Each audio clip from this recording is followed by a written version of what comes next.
Welcome to Speak Easy English.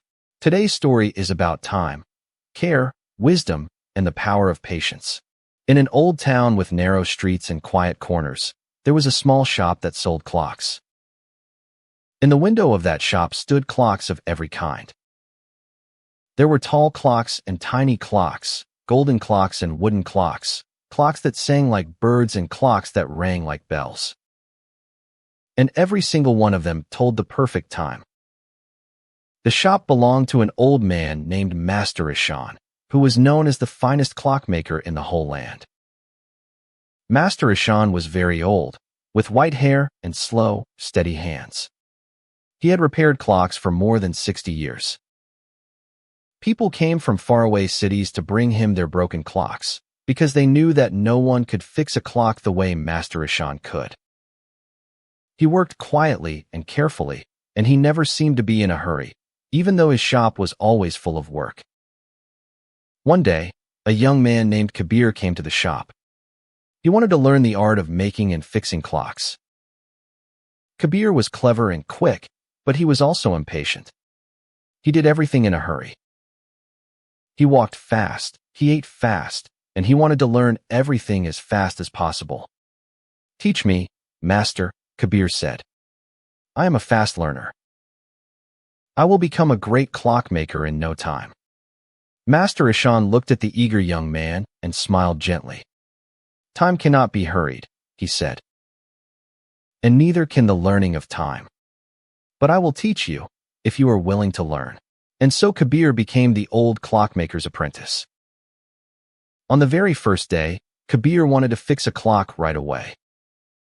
He grabbed a broken clock from the shelf and began to open it quickly, pulling at the tiny parts with his fast and careless hands. "Stop," said Narration calmly. "You are moving too fast. A clock is made of hundreds of small parts. Each part is precious. Each part has its place. If you hurry, you will break what you are trying to fix. Slow down, my boy. Look before you touch. Understand before you act." Kabir sighed. He did not like to go slowly, but he tried to listen. Day after day, Narration gave him small and simple tasks. He had Kabir clean the tiny gears, one by one, with the greatest care. He had Kabir learn the name and the purpose of every single part. The work was slow, and Kabir often grew bored and frustrated. "Master," he complained one day, "when will you teach me the big secrets? When will I fix the great and famous clocks? I am tired of cleaning these little wheels." Narration did not answer with words. Instead, he led Kabir to the back of the shop, to a special shelf. On that shelf stood an old and beautiful clock, covered in dust. It was clearly very old and very precious, but it was silent and still. "This clock," said Narration, "belonged to my own teacher and to his teacher before him. It has not worked for many years. Many great clockmakers have tried to fix it, and all of them have failed. When you are ready, I will let you try. But not yet." Kabir's eyes shone with excitement. He wanted to fix that clock more than anything. "Let me try now," he said. "I am ready," but Narration shook his head. "You are not ready," he said. "Patience first. The clock will wait. It is very good at waiting." A few days later, while Narration was away, a wealthy customer brought in a beautiful clock for repair. It had been a gift from his late father, and it was very precious to him. "Please be careful with it," the man said. "It means more to me than gold." Kabir saw his chance to prove himself. "I will fix it quickly," he thought. "When the master returns, he will see my skill and let me work on the great clock at last." Without waiting, without studying the clock carefully, Kabir opened it and began to work with his fast and eager hands. But in his hurry, he pushed too hard on a tiny, delicate spring. There was a soft snap. The spring broke. And worse, 2 small gears fell out, and Kabir could not remember where they belonged. The precious clock was now more broken than before.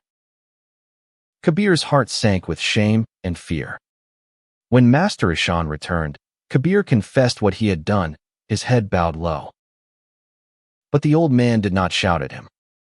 He simply sat down at the table and looked at the damage with a sad and patient smile.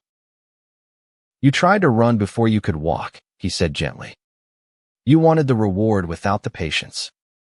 Now sit beside me and watch." For 3 long days, Master Ishan worked on the broken clock. He did not hurry, not even for a single moment. He studied each part.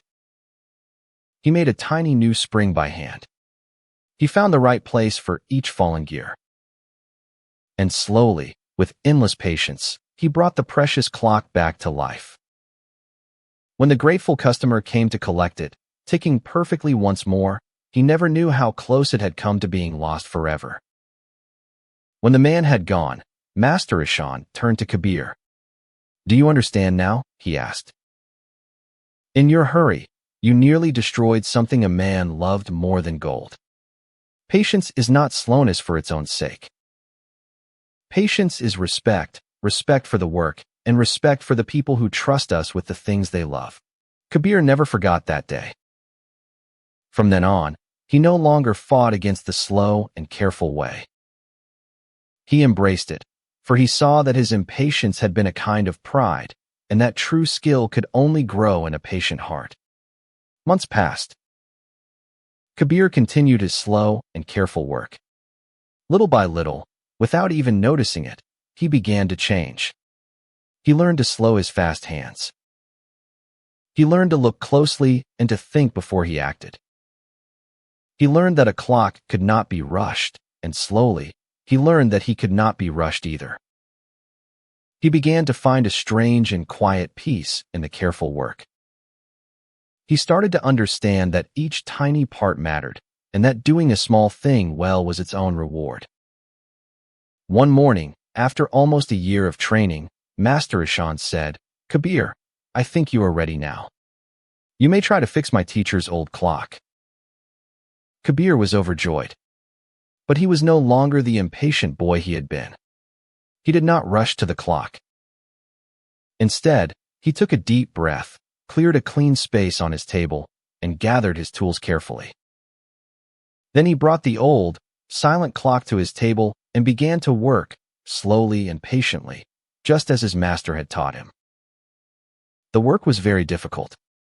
The clock was old, and its parts were worn and delicate. Kabir worked for many days. He opened the clock with the gentlest of hands. He studied each tiny part. He found the places where the clock was broken, the worn gears and the bent springs. Where another worker would have forced the parts, Kabir was patient. Where another would have given up, Kabir kept trying. He remembered every lesson he had learned. He understood now that fixing a great clock was not about being clever or fast. It was about being patient, careful, and full of respect for the work. Finally, after many long and quiet days, Kabir fitted the last small part back into its place. He held his breath. He gently wound the old clock. And then, after so many silent years, the old clock began to tick. Tick-tock. Tick-tock. The steady, beautiful sound filled the little shop. The clock was alive again. Master Ishan came slowly to the table. He listened to the ticking of his teacher's old clock, the clock that no one had been able to fix for so many years. His old eyes filled with tears. "You have done it," he whispered. "You have truly done it." He placed his hand on Kabir's shoulder. "Now," he said, "you are ready to learn my greatest secret." Kabir leaned in, eager to hear. He thought the secret would be some clever trick, some special tool, some hidden knowledge of gears and springs. But Master Ishan only smiled and said this. "My secret is the one you have already learned, my boy. There is no magic trick. There is no hidden tool. The secret is patience. The world is always in a hurry. People want everything fast, and so they do everything badly. They rush, and they break the very things they wish to build. But true skill, true beauty, true work of any kind cannot be hurried. It must be given time. It must be given care. The same is true of a clock, of a craft, and of a life. Do each small thing with patience and with love, and you will be able to fix what others say is broken beyond repair. That is the secret. That has always been the secret. Kabir understood at last. The year of slow and patient work had not been a delay. It had been the lesson itself. The old man had not been teaching him about gears and springs. He had been teaching him about patience, care, and wisdom. Many years later, Kabir became the finest clockmaker in the whole land, even greater than his master. People came from faraway places to bring him their broken clocks, just as they had once come to Master Ishan. And Kabir worked the way he had been taught, slowly and carefully, never in a hurry, with respect for every tiny part. One day, a rich and powerful businessman came rushing into Kabir's shop. He was a man who was always in a hurry, always angry, and never at peace. He slammed a broken pocket watch onto the counter. "Fix it at once," he demanded. "I have no time to wait. Time is money, and every minute I waste here costs me a fortune." Kabir looked at the angry man calmly. "Sir," he said gently, "a good repair cannot be hurried. Come back in 3 days." The businessman was furious, but he had no choice. Over the next 3 days, he came again and again, growing more and more impatient. Each time, Kabir simply said, "Patience, sir. It is almost ready." When the man finally returned on the 3rd day, Kabir handed him the watch, ticking perfectly. But Kabir also said something the man did not expect. "Sir, may I share something with you? For 3 days you have come here, full of anger and hurry. I watched you, and I saw a man who owns much but enjoys nothing, because he is always racing toward the next minute and never living in this one. You told me that time is money. But you are wrong. Time is not money. Time is life. And a life lived always in a hurry is a life not truly lived at all." The businessman opened his mouth to argue, but then he stopped. He looked at the perfect little watch in his hand, repaired with such patient care, and something inside him softened. For the first time in many years, he stood completely still.